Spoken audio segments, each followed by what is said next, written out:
بسم الله الرحمن الرحيم الحمد لله رب العالمين والعاقبة المتقين والصلاة والسلام على من لا نبي بعد ما بعد. السلام عليكم ورحمة الله وبركاته. Yes. One more time inshallah. Assalamu alaikum wa rahmatullahi wa barakatuh.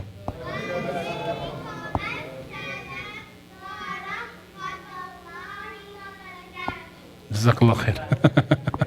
Alhamdulillah. Wellspring has taught you well. MashaAllah. All right. Today we're going to go into the beautiful world of horses. And this is one of the second to last, inshallah, part of our series for the animals series that we're running now in our Monday Night Boost. And I start with an ayah. وَالْخَيْلَ وَالْبِخَالَ وَالْحَمِيرَ لِتَرْكَبُهَا وَزِينَةً وَيَخْلُقُ مَا لَا تَعْلَمُونَ. That Allah subhanahu wa ta'ala created the horses, He created the mules, and He created the donkeys. And for you to ride, لِتَرْكَبُهَا, and also a zina, as an adornment, as a pleasure, as something that's very beautiful to look at. And He creates what we don't know of. In another surah, it starts with Bismillah ar-Rahman ar-Rahim, وَالْعَادِيَاتِ ضَبْحًا فَالْمُورِيَاتِ قَدْحًا فَالْمُغِيرَاتِ صُبْحًا فَأَثَرْنَ بِهِ نَقْعًا فَوَسَطْنَ بِهِ جَمْعًا. And Allah subhanahu wa ta'ala here is describing the horses.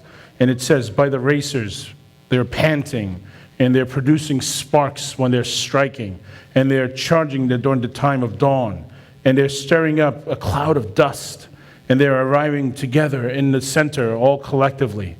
And it's describing the horses when they are coming together as a force. And they're known to be something that is very, very beautiful and very, very majestic in times of war. And even now, today, the horses of today, if you're a very good breed of horse, what are they going to use you for? Racing and gambling, etc. Right? So these are still the adornments of this world.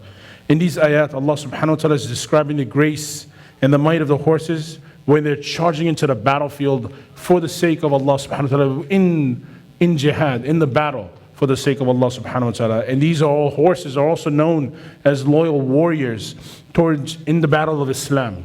And they've been in many battles of Islam where the horses have served as as a warrior. They've helped make the Muslims victorious. So let's get into this wonderful world of horses. Is everybody ready for the snowstorm tomorrow? Yeah? You should go to make sure you have enough water, enough juice and everything at home, because tomorrow, inshallah, when everything is going to come to a close. You go wherever you go right now, subhanAllah, gas stations are full. Everybody wants to fill up their cars. If you go into the grocery stores and everybody's shopping like crazy, tomorrow's like Qiyamah. So you have to make sure you get all your stuff together and be ready for tomorrow, inshallah ta'ala. Melting snow, you can get water as well. If you turn the faucet on, the water will come there too, inshallah. All right, the wonderful world of horses.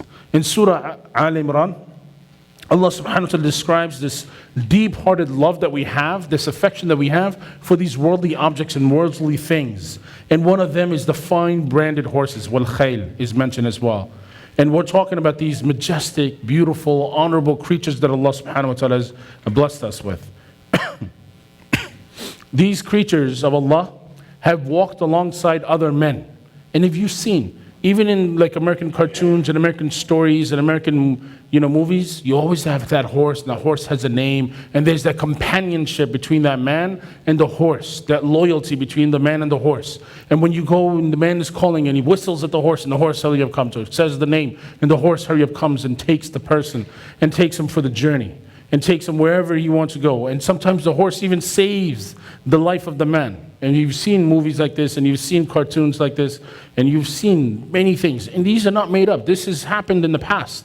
Allah subhanahu wa ta'ala, whoever He's blessed with these horses have brought a lot of good fortune to them.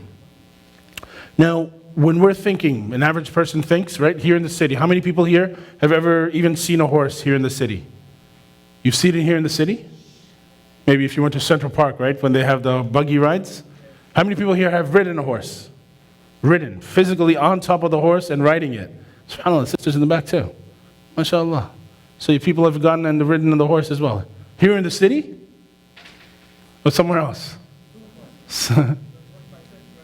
SubhanAllah, you're talking about the toy horse. I'm talking about real life horses, inshallah. Not the toy horses. The toy horses, alhamdulillah, I think we've all ridden those too. I'm talking about a real live horse. Okay, inshallah. So alhamdulillah, so we have some people who've ridden a horse. Were you scared the first time you tried to ride a horse? Yes? Said no? Were you scared, brother? Were you scared riding a toy horse? No, alhamdulillah. Anybody scared riding the horse? Getting on top of the horse? You were scared? It was kind of high, right? Kind of, the horse is kind of high. You have to step on the saddle or step on that little thing on the side. The saddle's on top. And you try to get on top of the horse and try to ride it. Right? So when you're looking at the first time, this is what here in the city, a lot of people haven't seen it, right? I mean, I'm talking about if you go even on the Long Island side, or if you're mostly in Queens, and you've never had the time to go into Central Park, around that area where you actually see the buggies riding around with the horses, you only see it on TV, you see it here and there. The police officers use horses as well, right? So horses are used here in New York City as well. So we shouldn't be oblivious to what we have around us. But four-legged creatures, right? Four-legged creatures. What do we know about horses? Yell out whatever you know about horses. What do? Run fast, right? Run very fast. What else do they do? Come on, guys. That's it? Yeah. Say it again. Help other people? What do you mean? They bring water to you? No, what do you mean? Elaborate a little bit. How do they help? Yes. Help them farm, okay. Maybe not in New York City, but they help farm. So you were saying something similar to that line, helping farming? Or as a riding animal, just getting from one place to the other? As a riding animal, okay. Yes? They eat hay, good. What else do they eat? Do they eat anything else? No? Anything else we know about horses? Yes. What do you know? Me? Okay, good. No? Nobody else? All right, let's go through what do we know. Very high, okay. Most people know about horses today. It was, somebody was going to get onto the horse and go for a horse ride or a pony ride, right? Okay. Calm down, guys. But one of the things that you don't realize, that there's this bond between a person who's riding the horse and the horse that is being ridden. There's a bond that forms between the two. So when you see even the one that, if you went for a ride on the horse, you probably had a guide there, yes? When you guys rode the horse, there was a guide there, right? So you sit on the horse, because there's a familiarity between the guide and the horse. The guide is telling the horse, it's okay, don't worry, I'm just letting people sit on you. They're not going to take you away from me. That familiarity, the loyalty is there. That is the familiarity. A lot of people say the dog is a man's best friend. The horses are very loyal and probably a better friend than dogs. Better friends than dogs because of their loyalty. That servant to master relationship that exists between a person that is riding that horse, because that person doesn't only ride it, it takes care of it, right? It feeds it, it gives him the hay, access to water, cleaning it, there's a lot of involvement if you have a horse. So that person is doing all of that. So that horse and the rider, they need to become one. And so that bond, that relationship forms, that allows the horse and the rider to be able to have a very beautiful journey and very beautiful ridership. So now, understanding the basics. Whether you're new or old in this horse world, you're going to know one thing about them. That horses lend us the wings we lack, right? Before having cars and before having airplanes and before having trains, the mode of transportation before was, if you wanted to have the quickest mode, was probably the horse, right? You attach your buggy to the horse runs, and you get from one distance to the other distance pretty quickly.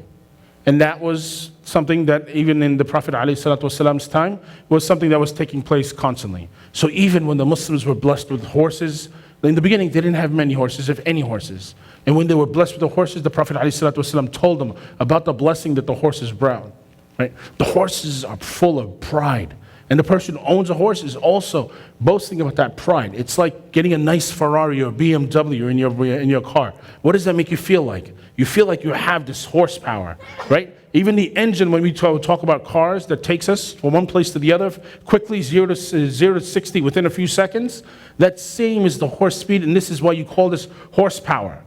And so you're trying to get this quickness attached to you. And in the times of war, this was something that was a blessing to the Muslimin. Now, horse riding in Islam, prohibited or forbidden? Permissible or no? Permissible. Recommended, fard, mustahab, makruh, haram? Fuqaha, yeah, fuqaha. Be my fuqaha today, inshallah. Is horse riding makruh? Mustahab? Halal? Haram? Halal? Okay, halal. So we have one thing. Is it something mandatory? Everybody should have a horse and ride a horse? Is it fard? No, it's not fard. So mustahab, right? Praiseworthy. It's a sunnah of Muhammad sallallahu alaihi wasallam. It is a sunnah that we should try to practice as much as we can. The Prophet ﷺ said, everything with which a man amuses himself is in vain except for three things. A man's training of the horse is number one. Then in his playing with his wife, and his shooting his bow and arrow. And bow and arrow is another, the archery. It's another art. It's another sunnah of the Prophet ﷺ, and it's something that we should get our children in and ourselves into as well. The bow and archery. Yeah, you're probably like, what am I going to do with the bow and archery if somebody's going to have a pistol in front of me or a gun or something that'll take you apart in a second. It's the sunnah of the Prophet ﷺ to have this, because when you go hunting, you don't go hunting with machine guns, right? You don't go hunting. You may go hunting with a rifle or some type of gun, but bow and arrow is also handy, and it is the sunnah of our beloved Prophet Muhammad sallallahu alaihi wasallam. So what are some of the benefits of horse riding? Anybody? Any benefits of horse riding?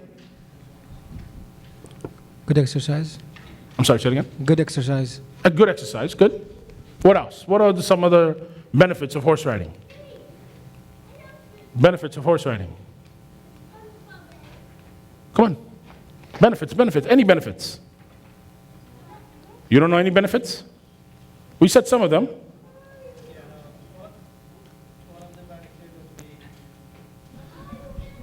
One of the benefits with the time. You save a lot of time. It's quick. Right, So it's time is saved. Transportation, I think we said already, right? One of the benefits. Right. A simple enjoyment as well. What if you want to just go for a simple little horse ride? It's good for you. It is actually recommended that after you eat that you go for a horse ride. It helps with the digestion. The up and down movements going across. The Prophet ﷺ, on a camel, what did he used to do on a camel? On top of the camel, he used to also pray. This is something that you also can do on top of a horse as well. I'm not talking about the fard prayer. No afil prayers. It's something that you can offer on top of the horse if you ever go for a ride. Make dua. For a leisure ride. Taking a horse out for a walk, or for a gallop, for a run. You have an enjoyment. You get to go out and nice and enjoy the outdoor weather. Just go for a ride. Go for a light stroll. It's a very beautiful thing. It aids in liver function and digestion. Going for a horse ride, liver function and digestion. How so? It's many of the doctors have said it increases in fitness, balance, coordination. Riding a horse at a walk stimulates the internal organs, just as walking on foot does. And this is based on research of the doctors, that there's benefits with a horse, just even now if you had it and if you were able to ride it. I know keeping a horse in the city, city life is very difficult unless you have a farm. It's very difficult to raise a horse and to take care of a horse. So as Muslims, we benefit from horses on three different levels. Physically, by keeping our bodies fit. So they're in a manner from Allah subhanahu wa ta'ala. Emotionally, as horse riding helps us de-stress, unwind, and refocus on our purposes in life sometime, to live a life that is pleasing to Allah subhanahu wa ta'ala, and eventually attain Jannah, inshallah. And lastly, we benefit from it spiritually.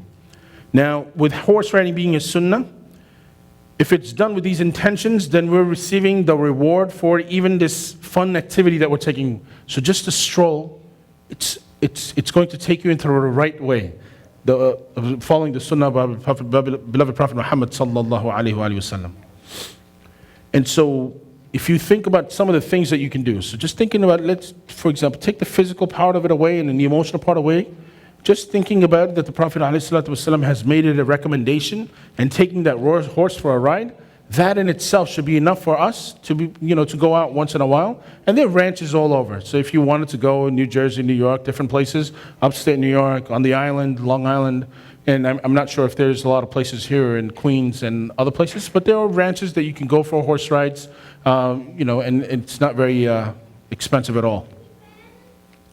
Now, there's another hadith of the Prophet Muhammad ﷺ where it says there's goodness in the forelocks of the horses till the day of resurrection. So the Prophet ﷺ saying the forelocks, the hair of the horses, even in there's good fortune in there. And so this is a narration that is recorded in Bukhari. Donkey and horse. Donkeys and horses and mules. I said before, wal khayl wal bikhal wal hamir. Right? Wal khayl being the horse, right? And then you have donkeys and you also have mules. Are they the same family? Donkeys and mules, are they part of the horse family? Yes? Are you guessing or are you saying? Yeah, you're guessing. Okay, alhamdulillah. Good guess. So they are part of the horse family. Horse family. Anybody know how a mule forms? How do you get a mule? A donkey and a horse. Very good. So the mule is something that looks like a horse, but it's not really a horse. It's one of those hybrids, right? And that hybrid thing is the mule. So it comes from a horse, and it comes from the progeny of a horse and donkey mating. And so when that progeny comes, it's a mule. So now let's talk about horses, mules, and donkeys and this entire family. The Prophet ﷺ has said, arm yourselves against them with all the firepower and cavalry you can muster to terrify the enemies of Allah and your enemies. And others beside them whom you do not know, Allah knows them. Anything you spend in the way of Allah will be repaid to you in full. You won't be wrong. I'm sorry, this was not the Prophet. This is an ayah of the Quran. An ayah of the Quran. So let's go through some of the hadith referring to the donkeys. Anas ibn Malik radiallahu ta'ala warda says, someone came to the Prophet ﷺ and he said, the donkeys have been slaughtered. The donkeys have been slaughtered and they've been eaten. So the donkeys were slaughtered and they were eaten. So some man is coming and telling you, the Prophet ﷺ said. Another man came and said that the donkeys have been destroyed, meaning they've just been killed. On that, the Prophet ﷺ ordered a caller to announce to the people that Allah and His Messenger ﷺ forbid you to eat the meat of donkeys, for it is impure.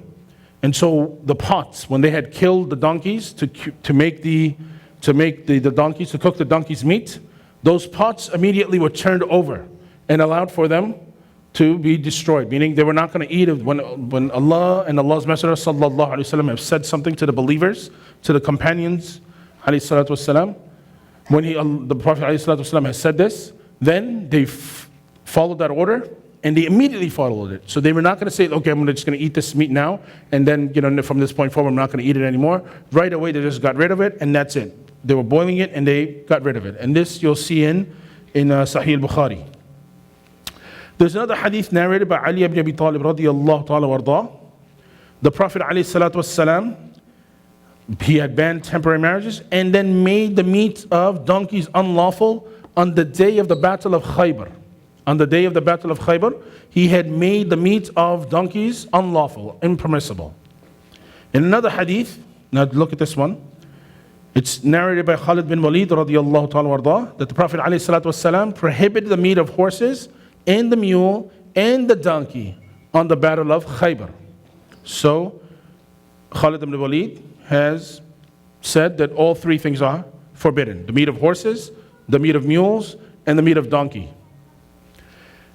Now, narrated by Jabir radiyallahu ta'ala, the Prophet alayhi salatu wasalam prohibited the meat of donkey and he permitted the meat of horse meat on the day of Khaybar. And this is related in Bukhari and Muslim. So this kind of contradicts with what I just said just a second ago.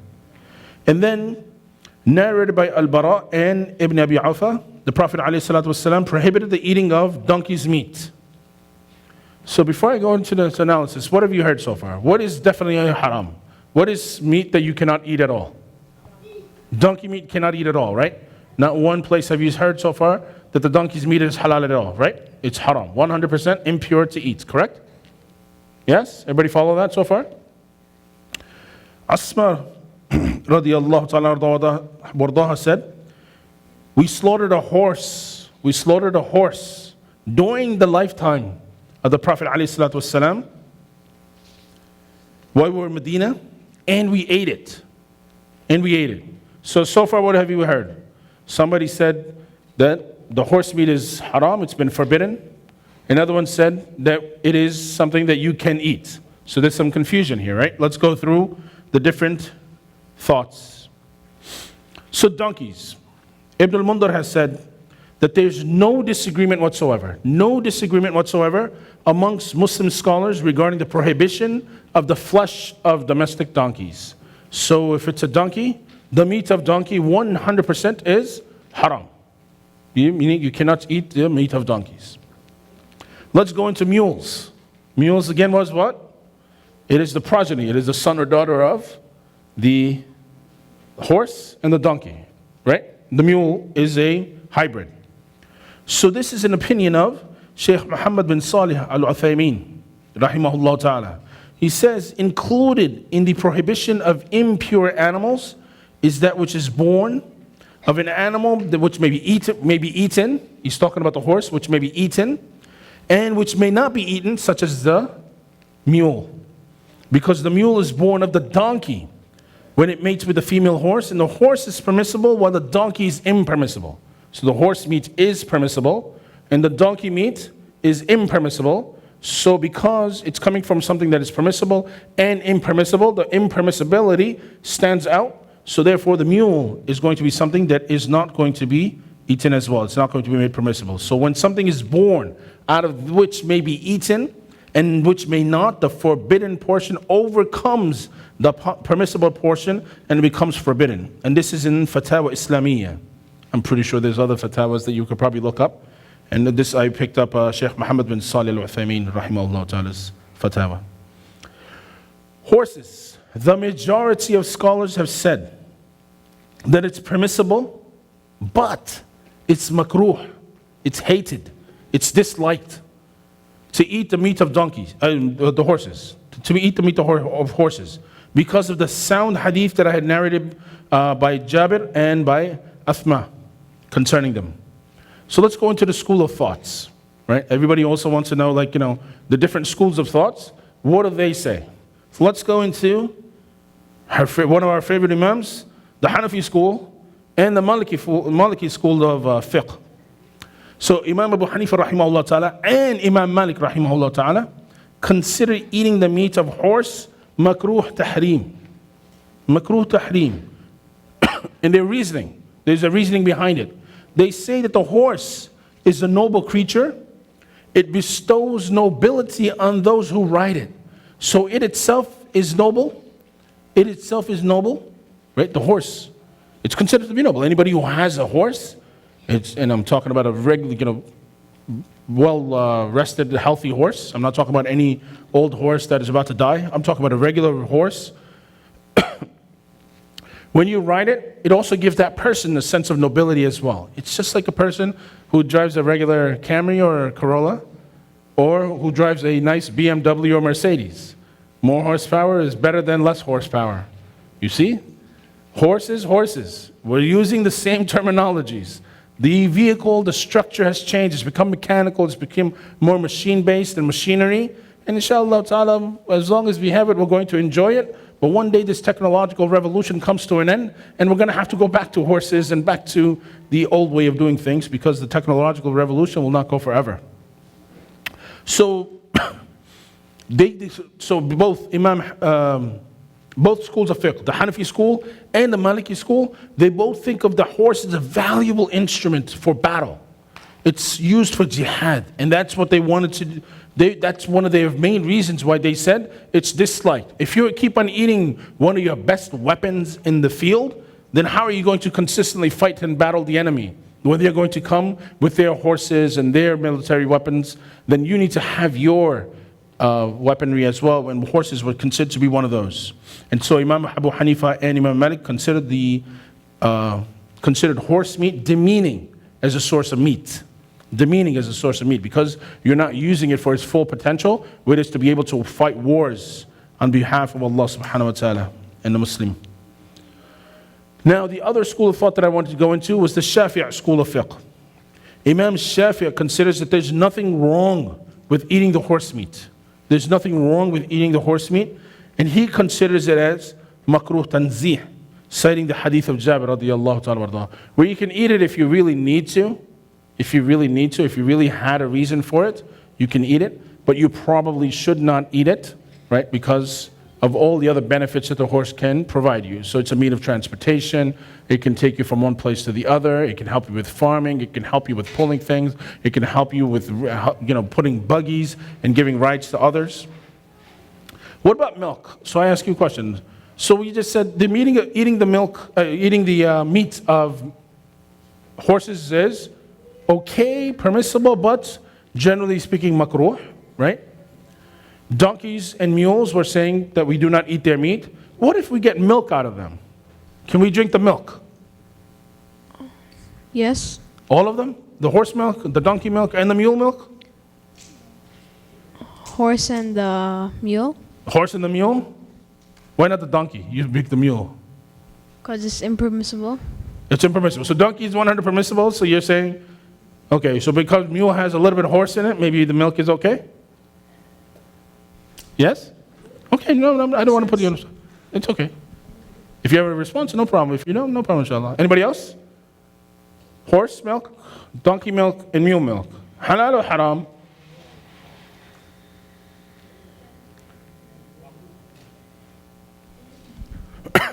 What's that? Makruh? Somebody said. The horse milk is makruh too? Horse milk makruh? You see, you have to come under the same system because you said before that the horse meat is is actually. But horse meat is makruh because you have to slaughter the horse and now you don't have any horse. Yeah, well, if you get a glass of milk out of a horse, What I'm saying, you're using the same analogy as you said with the horse and the donkey, but now you have the mule. The Okay. same analogy because they is become haram because of the mule because of the donkey as a part of it. So you, okay, inshallah. Anybody else? Say something. Any other opinions? No? Okay. So there's a consensus amongst all the imams of fiqh that regarding the milk of horse and donkey, that there's no problem whatsoever with drinking it. No problem whatsoever with drinking it. Why? Because it doesn't result in a depletion for the tools of war. So the tools of war, meaning in order for you to eat the meat, what do you have to do? You have to basically slaughter the horse, right? And the donkeys and mules we don't eat. The horse, if you slaughtered it, you can eat the meat if really necessary, right? But the milk, do you have to kill the donkey or kill the horse or kill the mule to get milk out of it? No. So when you get the milk out of it, the horse still lives, still breeds on, and you can use the horse for riding, for war, for jihad, for whatever else you needed, and inshallah, the horse is still intact. And Allah Ta'ala alam. Any questions up to this point about horses? How about using the word horse the way we do with kids? Is it okay to use words like, why are you horsing around today? No horseplay allowed. Is that okay? No horseplay allowed around here. Meaning, like, don't fool around. Is that okay? Can we say that? Haram or halal? Makruh? You said yes we can or yes we can't? We can say it. Okay, alhamdulillah. Anybody else? Can we use words like that? Don't horse around, stop fooling around, right? No horseplay allowed. Alhamdulillah, yes. Inshallah ta'ala, bi'idhnillah, we can say no horseplay, no horsing around. We can use the words. And the reason I ask this is because remember I said that the Prophet ﷺ said to engage yourself in the training of a horse, right?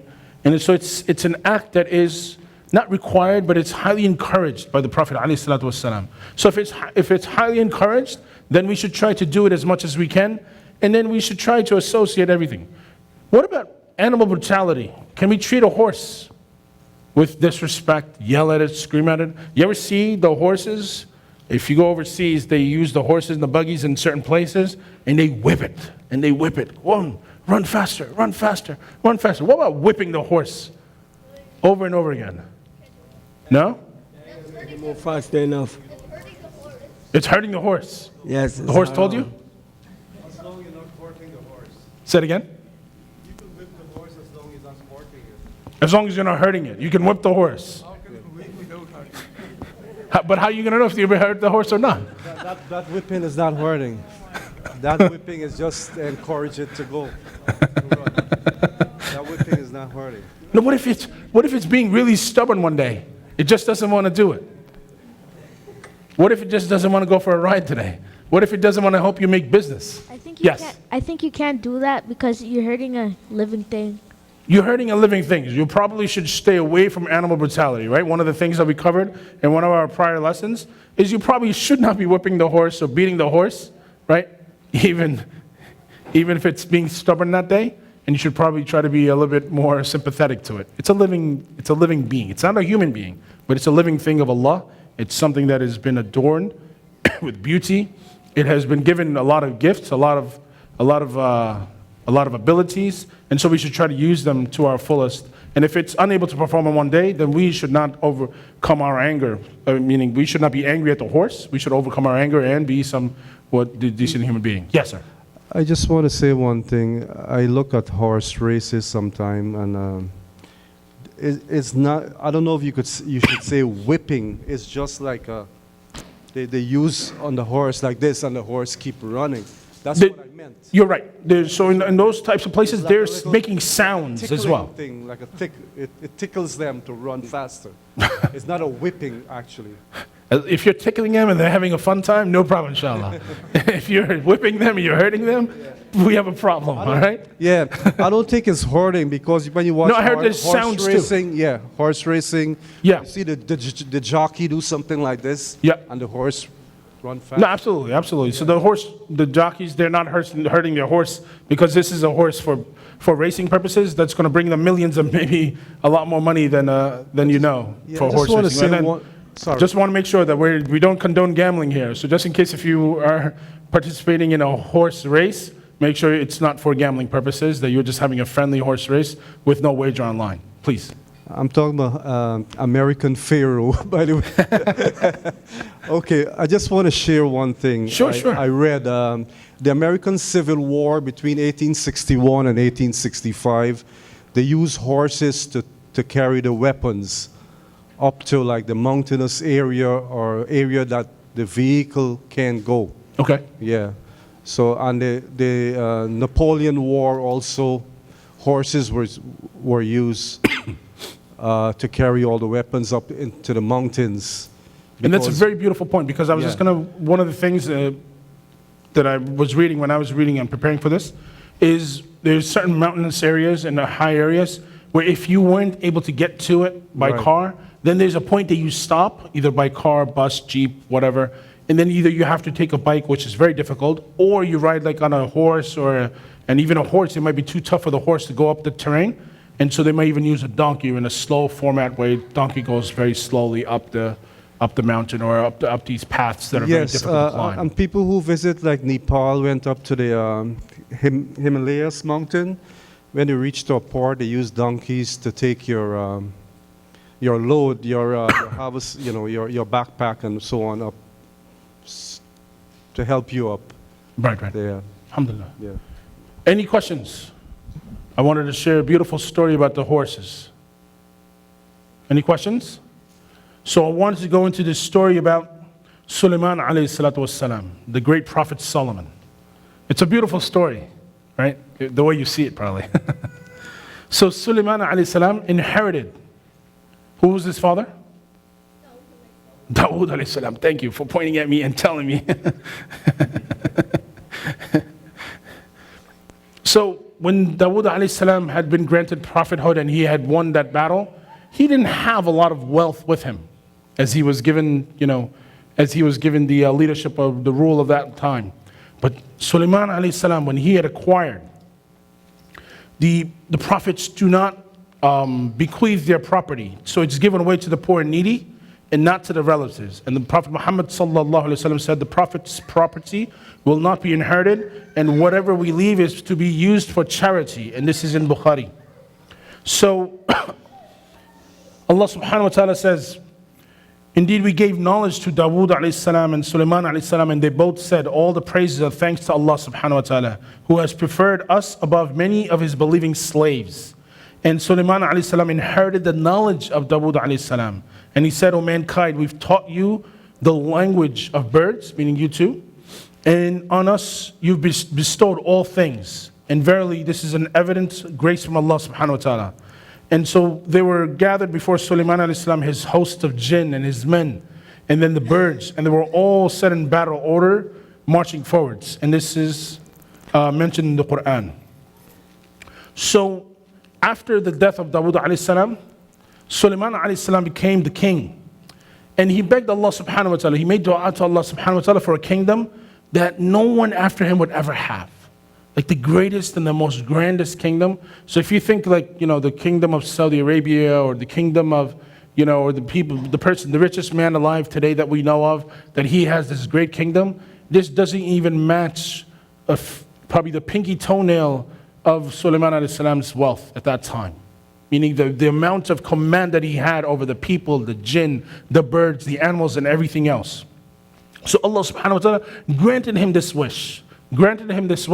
That he has the control of all of these animals, the birds, and has the vast kingdom and everything being. So besides wisdom, Allah subhanahu wa ta'ala also blessed Sulaiman alayhi salam with many different abilities. He could command the winds. So you see how the winds gust in one back, forth, this way and away, and you ever walk into the wind and you're always thinking the wind is against you and pushing you around, and it's just going whichever way Allah subhanahu wa ta'ala commanded, and it goes by Allah's command, by the will of Allah subhanahu wa ta'ala. Allah subhanahu wa ta'ala gave Sulaiman alayhi salam this ability to command the wind to do things as well on his behalf.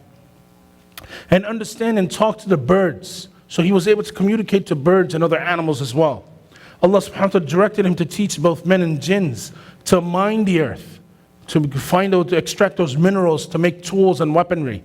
And he also favored him with a mine of copper, which was a rare metal in those days. So Allah subhanahu wa ta'ala gave him all of these abilities. During his time now, horses were the common mode of transportation. Common mode of transportation were the horses.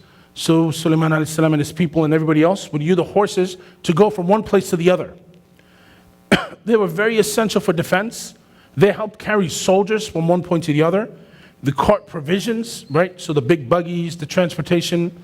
And then also weapons of war were also carried by these horses.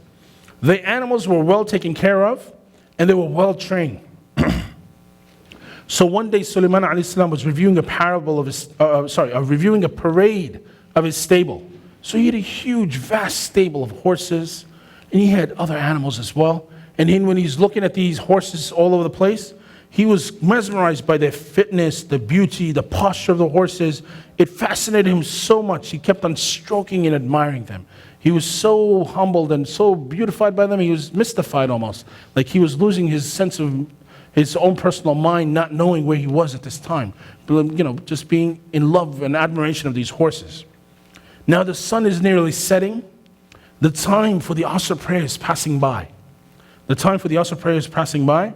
When he realized it, he said, I surely love the finer things of life than the service of my Lord. And so return them to me.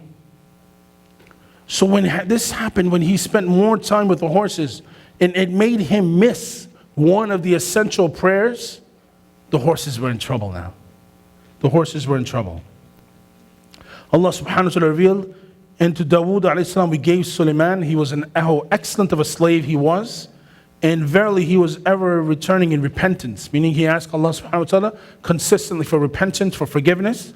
And when there were displayed before him in the afternoon well-trained horses of the highest breed for jihad in Allah's cause, and he said, I love these horses.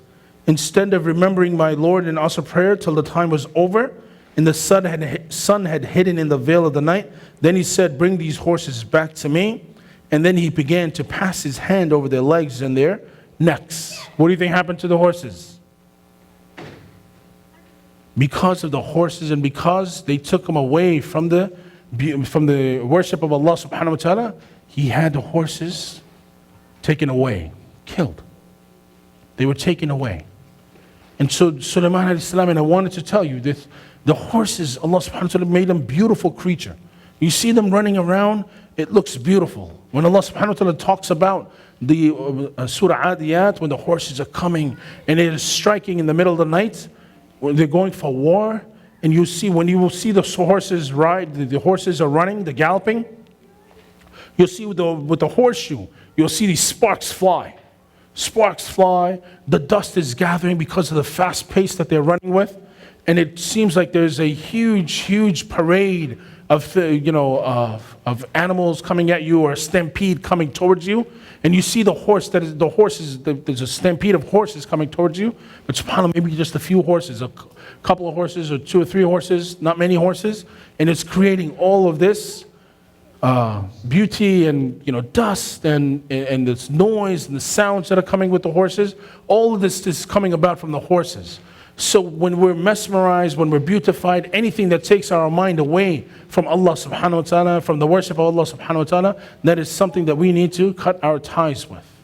And this is what Sulaiman alayhi salatu wasalam had done at this time.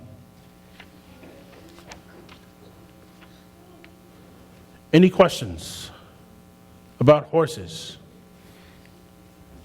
Any questions about horses? Horseplay? Any questions about horseplay? Yes. Question about horses. I noticed these the racing horse, if they break a leg, they normally put them to sleep. Is that the right thing? They can't race anymore. I guess they just put them to sleep. I noticed that. I read that. And is that the right thing to do? It's definitely not the right thing to do. So the question is, there are certain horses that are bred for racing. Right. And if they're unable to race, they have them put to rest, right, put to sleep, meaning they kill them. And that's probably not the best thing to do. Just because they can't race anymore, that means that they right, cannot win in races. They're not going to make you millions. That doesn't mean that they can't provide you with other services. They can still help you with probably, farming or riding or transportation, albeit very slow, not the very quick way of horses, right? So, Allahu Alam, I don't know what the thought process behind that is. I'm pretty sure it's more of a money situation because you have to spend money to take care of the horse in order for it to be able to race. Right. You got to feed it, you got to take care of it, you got to do a lot of different things for the horse, right? In order for it to be able to race. And so it takes a lot of training, a lot of time and effort, and a lot of money. And that's probably the main reason why the racers are doing that. I would say it's probably better to just sell it off to someone else that needs a horse for farming purposes or other similar purposes, and not kill the horse, especially if it could still stand. Now, if it's one of those horses that just can't stand and can't do anything because the leg is totally, completely fractured and it'll never heal, that's a different story, and I would let a professional veterinarian make that decision, not I just want to share something. It's not a question, but it just came across my mind.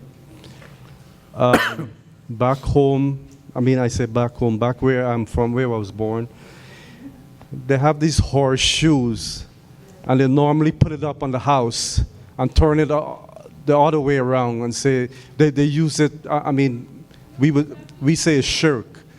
No evil would come into the house. Oh, like I a just good want luck to share charm. that. So that's very, very good. It just came across my mind. I didn't prepare anything for good luck charms, or even like the horseshoe being a good luck charm. I think you've seen that, right? Where they use a horseshoe as a good luck charm. We don't use good luck charms. It's something that's not within our religion. We believe in Allah subhanahu wa ta'ala. We believe that if you follow the commands of Allah and you stay away from the prohibitions, that Allah subhanahu wa ta'ala will bless you, and that He's going to test us like any other person, human being that is tested in this world, even if you're good. And if you just think of the Prophet ﷺ, how many tests did he have to go through? One test after another, sallallahu alaihi wasallam, right? And he had persevered, and never once did he have to use any omens or any of these types of, good luck charms to get him through it. His belief in Allah, his reliance on Allah subhanahu wa ta'ala got him to a point where he died penniless. Nothing in his hands, nothing. Absolutely nothing, but he had everything in his hands. Meaning in his heart with Allah subhanahu wa ta'ala picking him, choosing him as the one that is going to be the final and the most beloved of the prophets of all and the seal of all the prophets.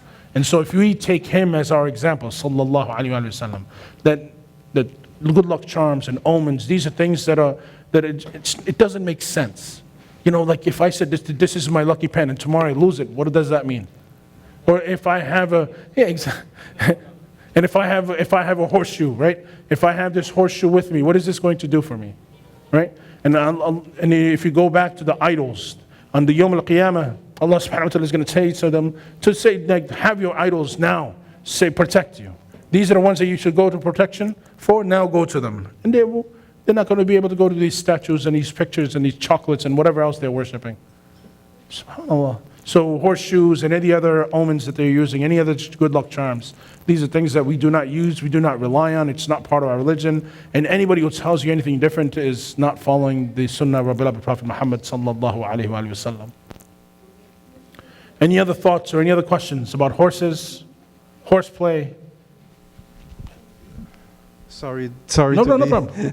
We have a few time. We have a few more minutes still. I read, Extra time. I read And the Imam is still sitting here too, so alhamdulillah, we're good. Actually, I saw a debate between a vegetarian and a Muslim concerning that nobody should be eating any meat. And it was mentioned that Allah created us with different size of teeth in our mouth, molar, incisor, canine, whatever they're called. One to rip the meat, one to chew, and so on.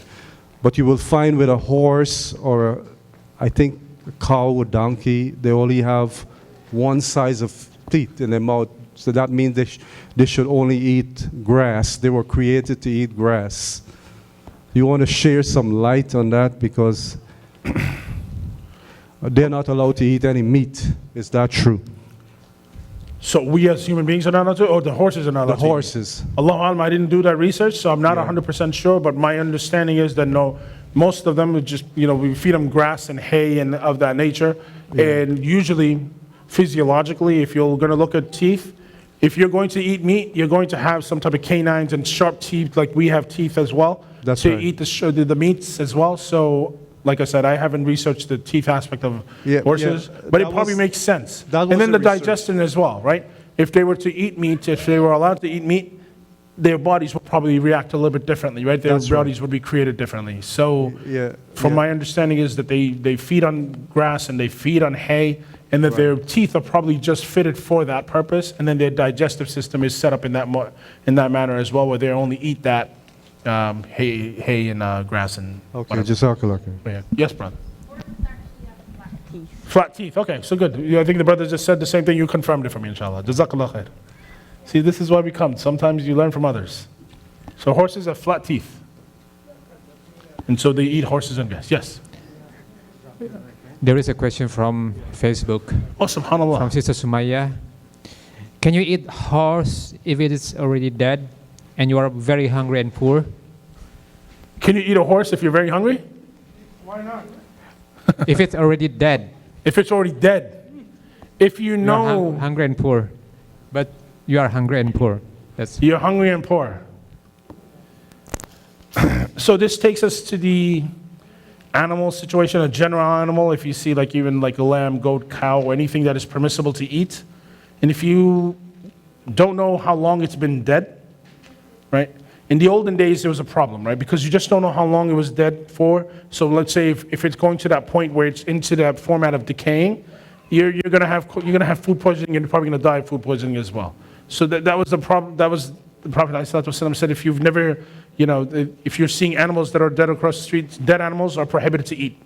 And there was a specific reason for that. And the most fascinating, the scholars now have said, like, they've elaborated on why certain animals that have died and that you don't know when they've died, and you don't eat them. So dead animals, generally speaking, are not something that we're allowed to eat. So if there was even lamb, goats, whatever, Now, if you see it, there's one situation I can describe, and there's fatwas, you can check this out. If you see the animal die in front of you right that second, and then you slaughter it right away because you know that it's about to die and it's dying, you slaughter it right away at that time, yes, you can eat it at that time. And then we have one other thing with darura, right? The necessity, where even the pig meat becomes halal on you, right? When you have nothing else to survive on. So the test of that time, that second, that particular second, is to eat that meat, but not to your fill, just so you can live on, right? So there's this rule of necessity, darura, where the pig meat in Surah Isra has been made not halal, permissible for that second, where you have nothing, absolutely nothing else. There's no lamb, no goat, no chicken, no rice, no beef, no wheat, no barley, nothing at all that is going to be available to you, and it is the only thing that is in front of you, then you can eat that. So if it goes into the ruling of necessity and darura, then inshallah ta'ala, it may be a permissible thing. But Allah ta'ala alam. And may Allah subhanahu wa ta'ala never put us in the condition of that manner. Allahumma ameen. Yes. There is another question. Yes. Earlier in the lecture, you mentioned about two different makruh. Yes. What's the difference between those two makruh? So, makruh tahrim, whereas 100% not, meaning it's absolutely disliked. There's basically no permissibility whatsoever. And then the other one was makruh tanzih, where there is the slight permissibility within that makruh if necessary. And Allah ta'ala, Allah knows best. Other questions? Online or live? And I'll give you a second or two to swallow your pizza so you can ask me your question. Questions? No? No more horsing around? That's my kid that just keeps on running back and forth. I told him I'm not going to take him to the lecture because you don't listen to me, you keep running around. He goes, I'm not going to run around. I don't think you guys have seen him sit down for even a second, right? SubhanAllah. Okay, Yes. There is a question. Is it true that horse can see jinn? The horses can see jinn. Yeah. Allahu A'lam, I don't know. Like Allahu they make I know, I mean, hee-ha sound. I know about the camels, right? So the camel places, because of the camel meat, I'm trying to think, what was the... Allahu A'lam, I don't know off the top of my head. Definitely about the horses, I definitely don't know. So I don't want to say something I'm not 100% sure of. I don't know. Was that online? If you know, brother, go ahead. About the horses seeing jinn.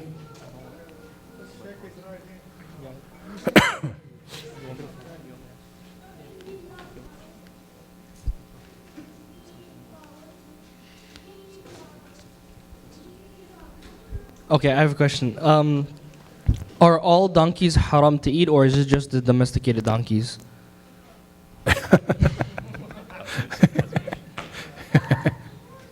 Allahu A'lam. I'm going to say the hadith, one of the particular hadith, if you go to the hadith of Khalid bin Walid, he basically had a prohibition on everything, right? Horses, mules, and donkeys. Okay?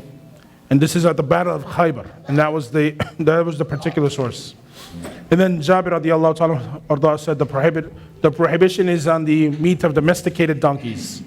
So whether it's domesticated or not domesticated, Allah ta'ala alam, I would say probably better choice not to eat the meat of donkeys, inshallah. Allah ta'ala alam. Okay, inshallah. We'll stop here, inshallah.